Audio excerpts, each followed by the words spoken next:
여러분 안녕하십니까? 오늘은 예수께서 야훼시라는 증거들 153가지 중에 31번째로 성자 하나님의 침례 시에 성부, 성령이 함께 모이셨을까? 라는 제목으로 살펴보도록 하겠습니다. 마태복음 3장 16절은 예수께서 침례를 받으시고 곧 물에서 올라오실새 하늘이 열리고 하나님의 성령이 비둘기같이 내려 자기 위에 임하심을 보시더니 하늘로서 소리가 있어 말씀하시되 이는 내 사랑하는 아들이요 내 기뻐하는 자라 하시니라라고 기록이 되어 있습니다. 그런데 삼일체론 자들은 성자 하나님이 침례를 받을 때에 성령 하나님이 비둘기같이 성자 하나님의 머리 위에 임하셨고 성부 하나님은 너는 내 아들이다 라고 하늘에서 말씀하셨다고 주장을 합니다.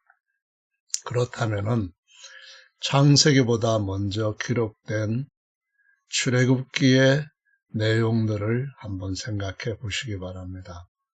하나님께서 모세를 부르셨어요. 스스로 계시는 그분이 야훼라고 하시면서 십계명 돌판을 써주셨는데 이것을 받으러 모세가 시내산에 올라갔을 때에 하나님께서 강림하셨거든요. 그런데 그때에 야훼 하나님께서 강림하시고 십계명에서 나 야훼 외에 다른 신을 섬기지 말라라는 말씀을 하셨죠. 그렇다면은 야훼 하나님은 삼위일체의 3분의 1만 되시고 이 말씀에서는 3분의 3이 다 함께 모이셨다고 생각을 하시는가요? 성부와 성령이라는 두 분이 성자 하나님의 침례에 축하하기 위하여 함께 모이셨다라는 생각을 하신다면은 하나님은 한 분이 아니지요. 세 분이 되는 것 아닙니까? 확실하게 세 분이죠. 세 분이 모였다고 삼일체라 주장을 한다면은 일체가 아니라 삼체이죠. 세 분 하나님이라는 삼신들의 회의 또는 삼신들의 집합, 이것이 삼일체란 말이 아닌가요? 성자 하나님이 땅에 있는 동안에는 하나님의 보좌에 성부와 성령만 앉아 계시고 그 이후에 성자 하나님이 땅에만 계시고 성부와 성령은 하늘에만 계셨나요? 삼일체로는요, 상고하면 상고할수록 점점 더 모순이 더해지는 바벨론의 교리입니다. 하나님은 한 분이신가요? 아니면 세 분이신가요? 하나님의 아들이 성자 하나님이라면 성자 하나님이 사람인 요한한테 침례를 받으셔야 하는 이유가 뭡니까? 하나님의 영은 하나님의 본질입니다. 따라서 하나님 자신이시지 제3위 하나님일 수가 없어요. 예를 들어 천사의 영은 그 천사 자신인 것과 같고 아담의 영은 아담의 속사람 자신인 것과 같기 때문입니다. 하나님의 본질은 뭔가요? 공간 안팎에 언제나 충만하게 계시는 영이시죠. 여러분들도 다 알고 믿고 계시죠.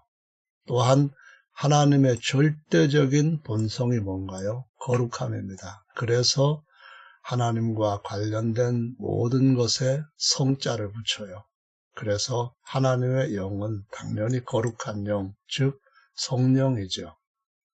따라서 성령이신 그 하나님은 꺼지지 않는 불꽃, 강력한 바람, 천둥 같은 소리 또는 말씀 또는 영광의 빛, 여러 가지 것으로 자신을 동시에 여러 곳에서 여러 가지 것으로 동시에 시간을 초월해서 여러 곳에서 공간을 초월해서 자신을 나타내시는 영이십니다. 그럴 때마다 삼일체론자들이 유치하게 생각하는 것처럼 한 위격 또 다른 한 위격 이렇게 센다고 한다면은 과연 이것이 성경적이라고 생각이 되시나요? 하나님은 셋째 하늘과 둘째 하늘과 첫째 하늘 아래에서 스스로 계시는 분, 창조하신 분, 아버지, 남편, 왕, 구원자, 심판 등등등등 수많은 역할로 신적인 그 하나님이 하시는 일들을 동시에 여러 곳에서 나타내십니다.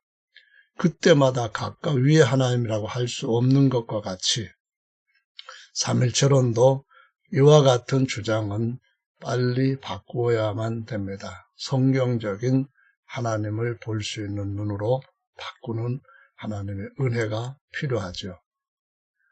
시편 2편에 이런 말씀이 7절에 기록되어 있습니다. 내가 영을 전하노라. 야훼께서 내게 이르시되 너는 내 아들이라. 오늘날 내가 너를 낳았도다. 내게 구하라. 내가 열방을 유업으로 주리니 내 소유가 땅끝까지 이르리로다. 야훼께서 말씀을 하십니다. 아들에게 말씀을 하십니다. 너 아들은 내 아들이라. 오늘날 내가 너를 낳았다 했습니다. 아들 하나님을 낳았을까요? 아들 하나님한테 나한테 구하라 그랬을까요? 아니죠. 왜냐하면 이어지는 말씀 보시면은 열방을 유업으로 준다고 했습니다. 하나님께서 낳으신 아들 하나님한테 이제 열방을 주겠다. 그러면은 아들 하나님은 아무것도 없었던 털털이죠. 빈 털털이. 내 소유가 땅끝까지리라. 땅을 받는 자가 하나님이 낳으신 아들이지 아들 하나님이 이런 것들을 물려받는 건 아니죠. 유업, 물려받는 거죠. 하나님의 아들은 땅을 유업으로 얻어 다스릴 사람이지 성자 하나님이 아니다라는 것을 이 구절 하나만으로도 명백하게 깨달을 수 있습니다. 물론 시편 2편은 전체가 이런 말씀을 가르쳐주고 있습니다. 이사야 9장 6절의 말씀에 보면은 이는 한 아기가 우리에게 낳고 낳았다는 말씀하고 연관에 있는 구절인데요. 우리에게 낳고 한 아들을 우리에게 주신 바 되었는데 그 어깨는 정사를 메었고 그 이름은 기묘자라 모사라 전능하신 하나님이라 영존하시는 아버지라 평강의 왕이라 할 것입니다. 예수님은 전능하신 하나님, 영존하시는 아버지입니다. 여기에서 첫 번째 여기까지는 다 예수님의 완전한 사람으로서 겉사람과 속사람을 묘사하고 있습니다. 한 아기, 여자에게서 베들레헴 땅에서 난 2000년 전의 아기입니다. 한 아들은 하나님께서 만유보다 나으신 바로 하나님의 아들 그리스도이신 속사람을 얘기하는 거죠. 이사야 11장 1을 자세하게 설명을 합니다. 이새의 줄기, 다윗의 아버지죠. 줄기라면 다윗이 되고요. 한 싹이 나서 바로 이 다윗의 자손을 얘기합니다. 그 뿌리, 이새의 뿌리입니다. 하나님 아버지죠. 다시 말하면 하나님 아버지, 전능하신 하나님, 그 뿌리에서 한 가지가 났다 했습니다. 하나님이 낳으신 사람이신 아들입니다. 육신으로 태어나는 모든 아들들은 종의 신분입니다. 그러나 하나님이 낳으신 그 사람의 신분은 아들입니다. 그는 하나님이 지으신 아들인 천사들보다 존귀한 아들입니다. 그 모든 천사들을 유업으로 얻을 후사이기 때문입니다. 2절 보시면은 야훼의 루하우입니다. 영이란 말이죠. 예수님 안에 하나님 아버지가 계십니다. 전능하신 하나님, 영존하신 아버지. 그래서 쭉 이와 같은 영을 하나님 아버지와 닮은 그러한 속성을 가진 영들의 특성이 기록되고요. 그 다음에는 야훼를 경외하는 영입니다. 곧 제사장으로서 아들의 영, 예수님의 속사람을 가리키는 거죠. 성경은 성자 하나님이 아닌 완전한 사람이신 아들 예수님에 대해 묘사하고 있는 것입니다. 그래서 마태복음 3장 17절에 기록되어 있는 이 말씀들은 정확하게 요한복음 1장 30절에서부터 보실 수가 있습니다.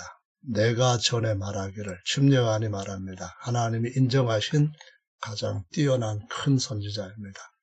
내 뒤에 오는 사람이 있다 했습니다. 나보다 앞선 것은 그가 먼저 계심이라 라고 말씀합니다. 이 사람이 육신으로 말하면 침례요한보다 6개월 정도 나중에 난 사람입니다. 그런데 이 사람은 먼저 계시는 사람입니다. 그런데 그 하나님의 아들을 침례요한도 알지 못하였으나 내가 와서 물로 침례를 주는 것은 그를 이스라엘에게 나타내려 함이라. 말하자면은 새 언약의 메시아로 취임시키는 것을 의미합니다. 요한이 또 증거하여 가로되 내가 봄에 성령이 비둘기같이 하늘로서 내려와서 그의 위에 머물렀더라. 여러분, 침례 요한이 삼일체 믿었습니까? 사도 요한이 삼일체 믿었습니까? 왜? 가장 기본적인 것은 아예 회피하고 무시하고 간과하면서 하나님의 진리의 말씀을 사람들이 만들어낸 것을 따라서 바꾸려고 하는지 저는 도무지 이해할 수가 없습니다. 나도 그를 알지 못했지만 왜 알 수가 있느냐? 성령이 보이지 않는 분인데 침례요한한테 알게 하시기 위하여서 보이는 비둘기 같은 일시적인 형상으로 나타난 겁니다. 이 비둘기가 문화재 같은 데 똥 싸가지고 사람들한테 욕먹는 그 비둘기 아니라는 것을 아시잖아요. 나를 보내요. 다시 말하지만 하나님, 어떤 하나님이든 간에 형상은 없는 분입니다. 나를 보내어 물로 침례를 주라 하신 그의 하나님 아버지입니다. 성령이 내린지 어떻게 합니까? 침례요한의 눈은 특별한 다른 눈인가요? 아니거든요. 비둘기 같은 형상으로 침례요한한테 보여줘야 되거든요. 누구든지 누구 위에든지 머무는 것을 보거든 그가 나사렛 촌사람처럼 사람들한테 무시당하는 사람이라 할지라도 그가 곧 성령으로 침례를 주는 이인 줄 알라 했습니다. 그래서 그 비둘기 형상을 증거로 보고 그가 하나님의 아들 그리스도이심을 증거했다라고 말씀하고 있습니다. 다시 말씀드리지만 마태복음 3장 16절 17절과 완전히 일치하는 말씀이라는 것을 기억하시고요. 하나님의 아들은 성자 하나님이 아니라 하나님의 아들 그리스도, 베드로가 예수님 앞에서 대답했던 바로 사람으로서의 종이 아닌 아들입니다. 분명하게 히브리 성경에서도 사람, 아네르라고 증거를 하고 있습니다. 이 사람을 가리킨다라고 사람이신 아들을 증거한다는 것을 명심해야 됩니다. 성자 하나님이 침례를 받았다고 한다면 공생애는 처음부터 잘못된 겁니다. 하나님의 아들은 하나님과 사람의 중보자로서 아버지의 성령을 받아서 오순절 날에 부어주셨다라고 열한 사도와 대표로 베드로 사도가 증거한 것을 보실 수가 있습니다. 참고하시면 되겠습니다. 로마서 말씀을 보겠습니다. 먼저 아들은 속사람과 겉사람으로 완전한 사람이다. 이거 먼저 읽어볼게요. 로마서 16장 마무리 결론.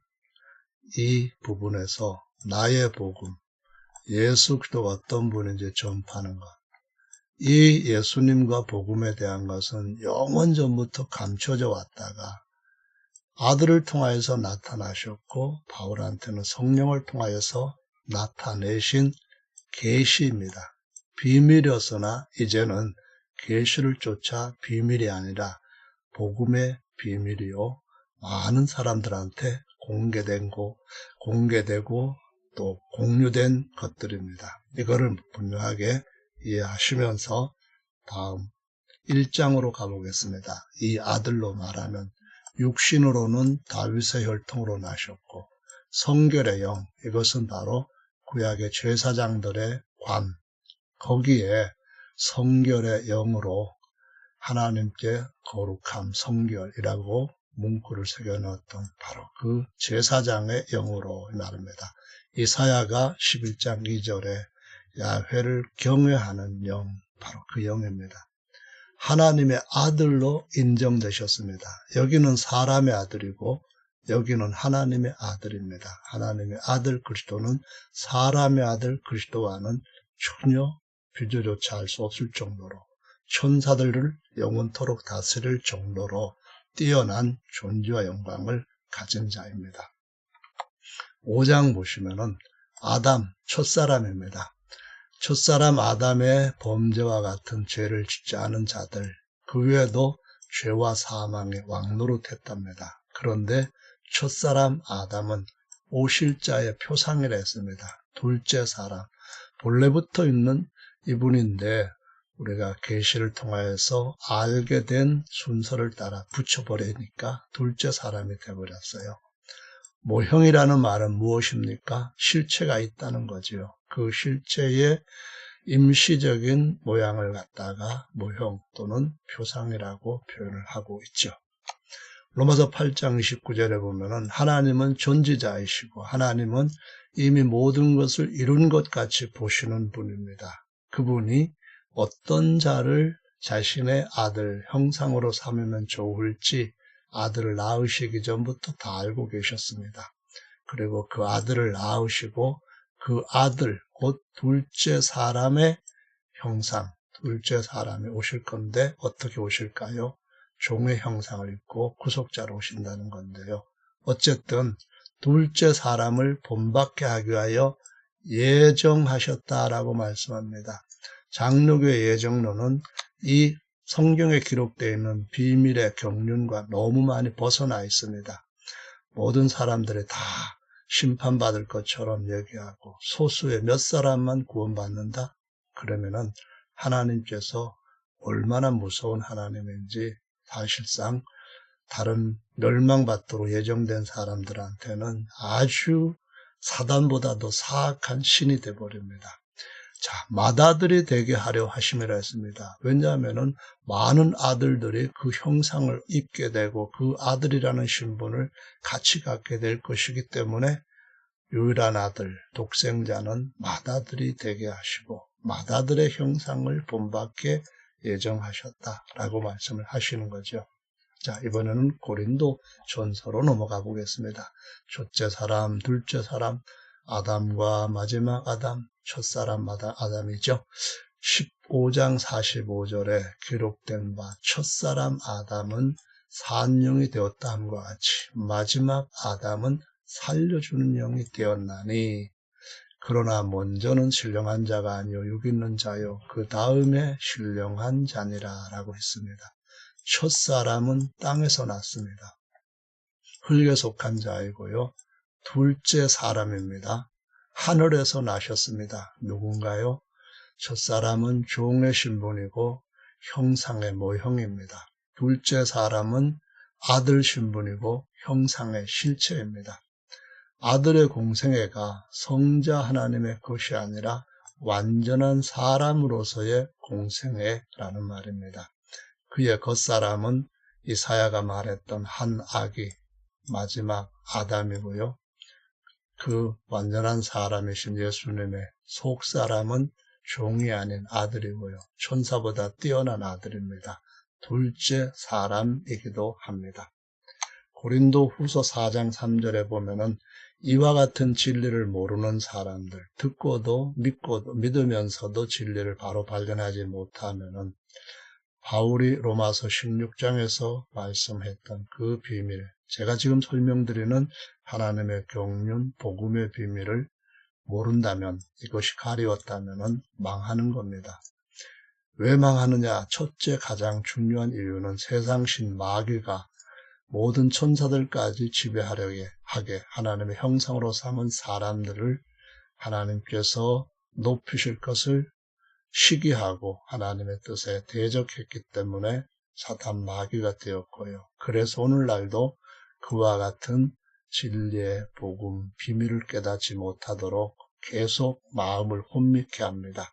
특히 거짓된 말, 마귀가 거짓말의 아비로서 거짓 교리로 사람들의 마음을 혼미케 합니다. 다른 예수, 다른 복음 전하는 것이 고린도후서 11장에 나옵니다.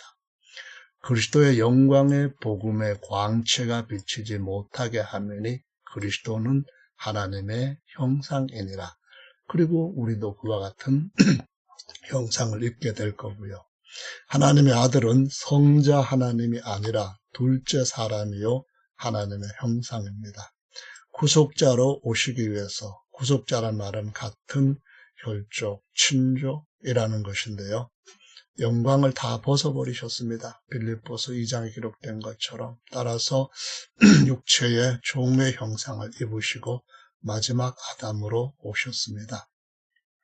그가 맏아들과 재림하실 때에 많은 아들들도 하나님의 참된 형상을 입는다라고 말씀합니다. 요 관은 맏아들로라는 말인데 오타입니다. 맏아들이 우리 다시 찾아오실 겁니다. 그래서 처음 오셨을 때 독생자, 이제는 재림하실 때는 맏아들이라고 표현합니다. 그래서 많은 아들들도 하나님의 완전한 형상, 모형이 아닌 참 형상을 입을 것이라고 말씀하고 있습니다.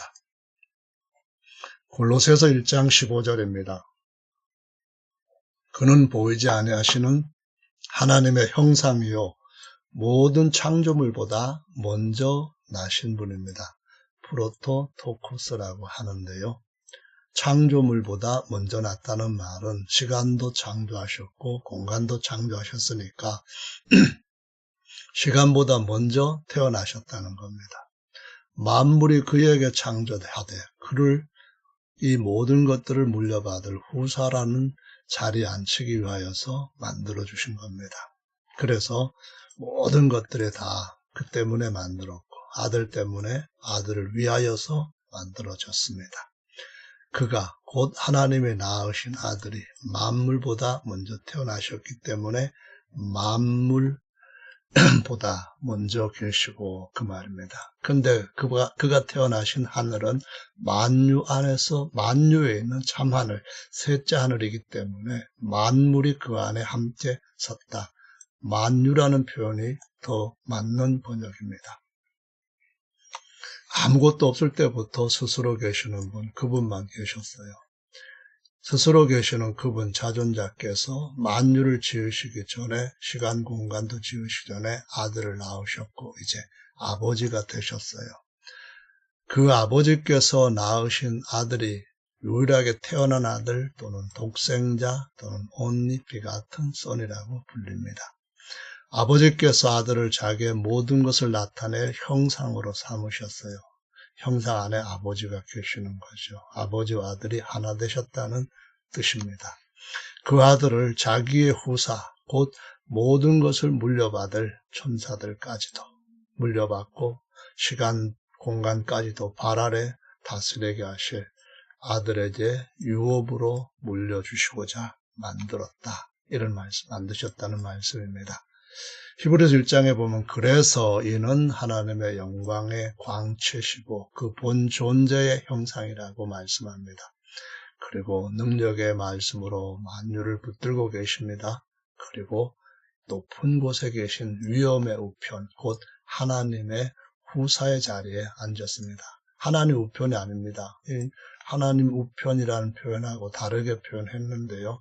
하나님 우편이 아니라는 말은 성부 하나님 오른쪽에 성자 하나님 그런 뜻이 아니라는 겁니다. 하나님의 우편은 위엄의 우편처럼 하나님의 후사의 자리 그런 의미이고요. 하나님께서 어느 때에 천사적 누구에게 너 내 아들이다. 오늘 내가 너를 낳았다 하셨느냐? 없다는 겁니다.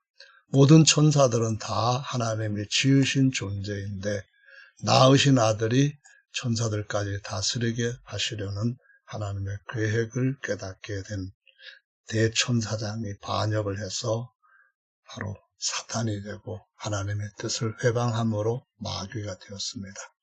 나는 그에게 아버지가 되고 그는 내 아들이라. 아들이면 후사 곧 하나님의 후사이니 이 말씀이 로마서 8장에 가면은 똑같이 기록이 되어 있습니다. 자, 예수님이 다시 오실 때는 맏아들로 오십니다.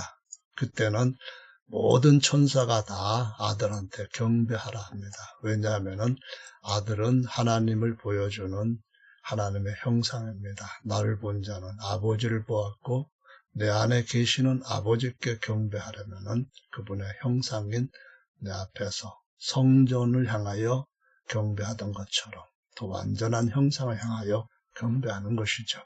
하나님께서 낳으신 아들은 하나님의 영광의 형상이요 하나님의 모든 지으신 것들을 물려받을 보사입니다.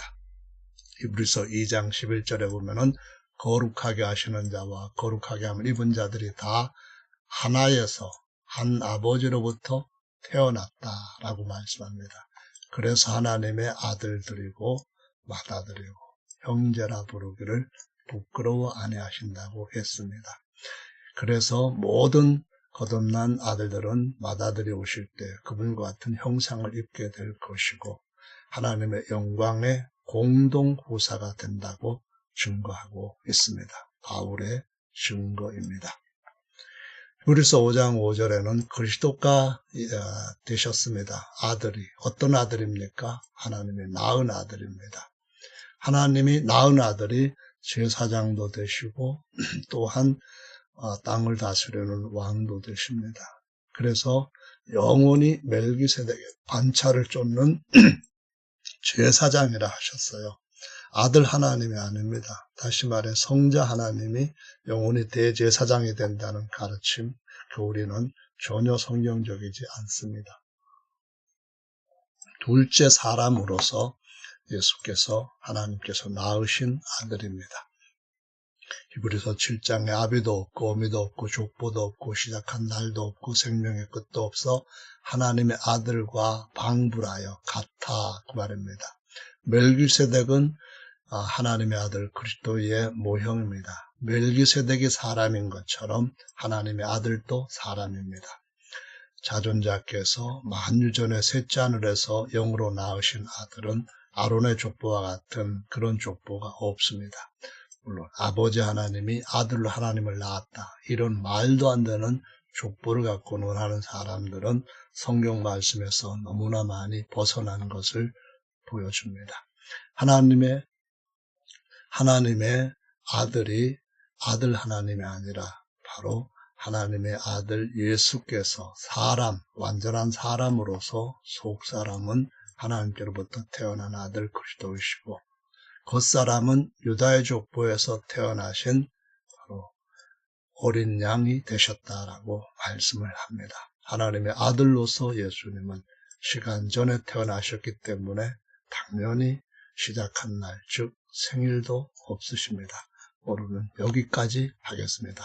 감사합니다.